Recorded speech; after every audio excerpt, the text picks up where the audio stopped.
the camera is visible to you. So let's move forward. Here what we are going to do is, firstly, before learning the brute force approach solution, we will introduce a formula to you. Okay, a formula to you. I guess most of you are knowing this. So the formula is NCR equals to n factorial r factorial n minus r factorial. So I guess you are knowing this formula already. If you're not, you'll know after this video. And I'll write what n means. So it is row number. What r means here, r is the column index of that row. Okay, so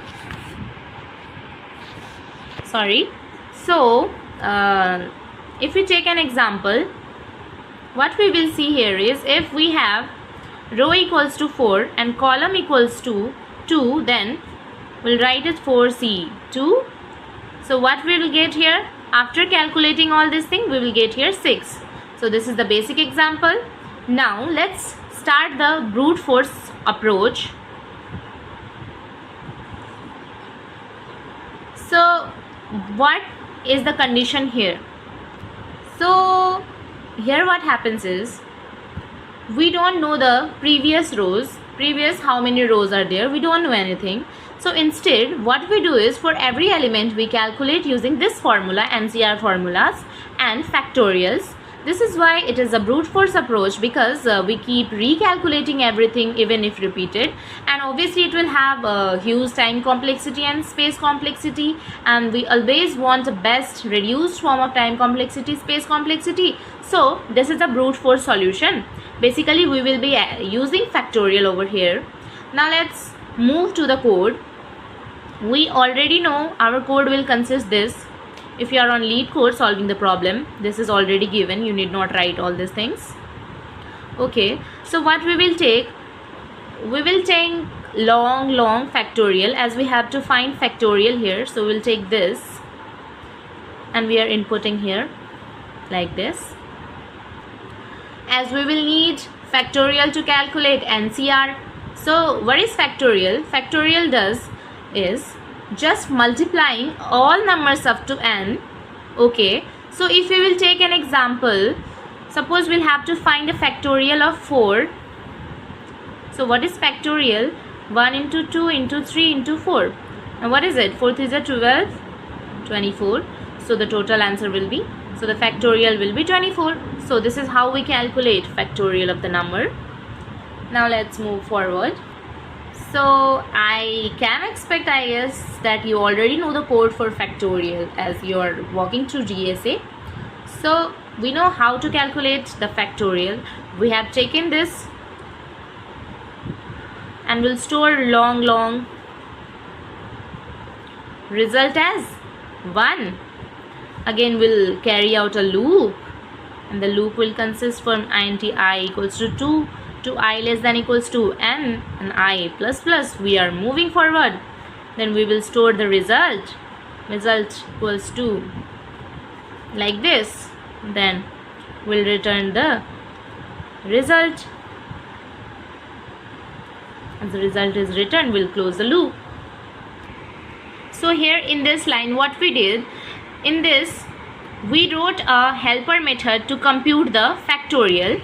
Again what we did, we started with the result equals to 1 and we multiplied all the numbers from 2 to n as we took this loop. So what we returned is the result. Okay, now let's move forward. As I have already introduced you to the formula, so this is for the formula that I have introduced you already of NCR. We'll take something like this and we'll take here input as int n and int r, because n and r are being required here.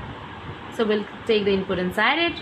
Now we know the formula, so what we'll return is return factorial of n divided by, sorry, factorial, yeah, it's correct, spelling I was being confused about. Factorial r into factorial of n minus r. N minus r. Okay. And we'll close this bracket, this loop. So what was this? This was the another helper to calculate the combinations of N, C, R. Okay. Mostly it is given. Sometimes some companies tell you to solve from the scratch, so it will not be given. So you should be knowing to write this as well. Okay. This is already given on your problem. And we have taken input as num rows, so we will take this as solved an example. Now we will take like this vector int triangle. Now we will know what the triangle means. Triangle here means, so here num rows is the main function that lead code calls with input num rows. Okay, so this is the input as per given in the lead code.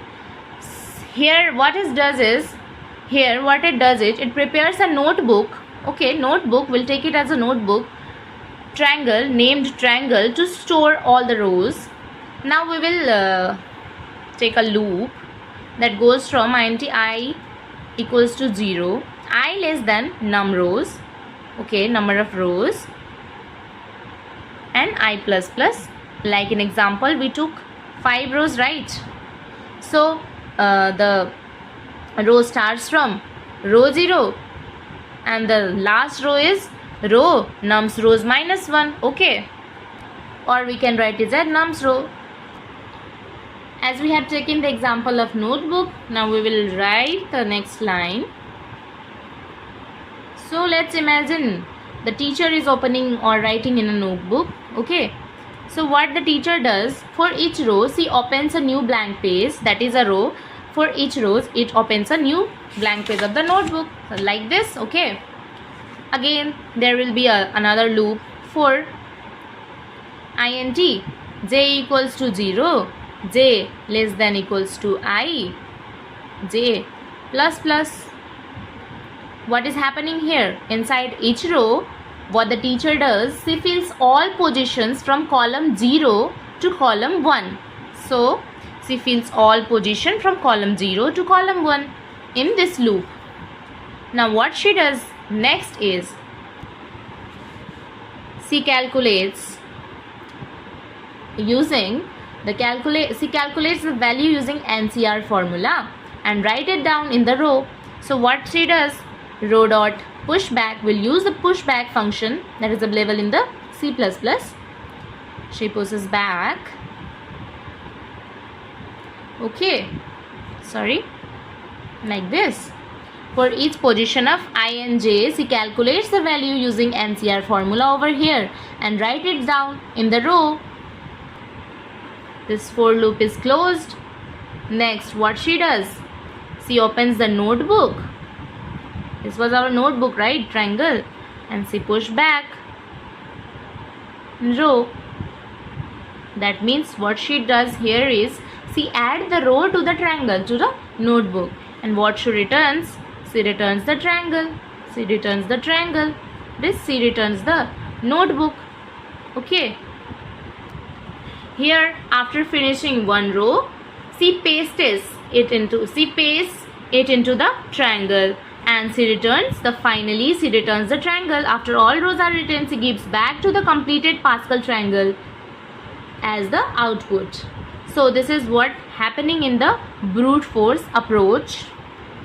Now we will move forward to the time complexity and space complexity.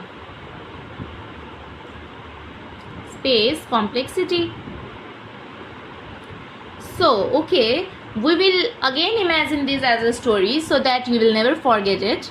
The story is, imagine you are the teacher again. Your students are sitting in the class and you are building Pascal's triangle row by row on the whiteboard. Okay, so now let's moving forward to the time complexity. You start writing the first row, that is 1. What we saw here, it is just one number. Okay, fine, we will move forward to the second row. What we see, we have 1 and 1 over here, that is 2 numbers. Then third row, we see 3 numbers, that is 1 to 1, and so on. Moving forward to the fourth row, fifth row, sixth, okay, until n rows, whatever it is given.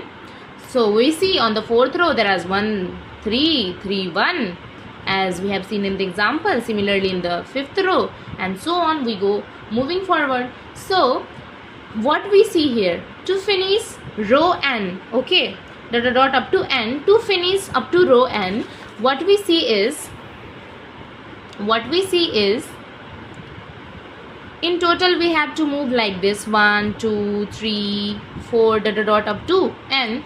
So total time taken, what we see is n plus 1 by 2 numbers time we have to move.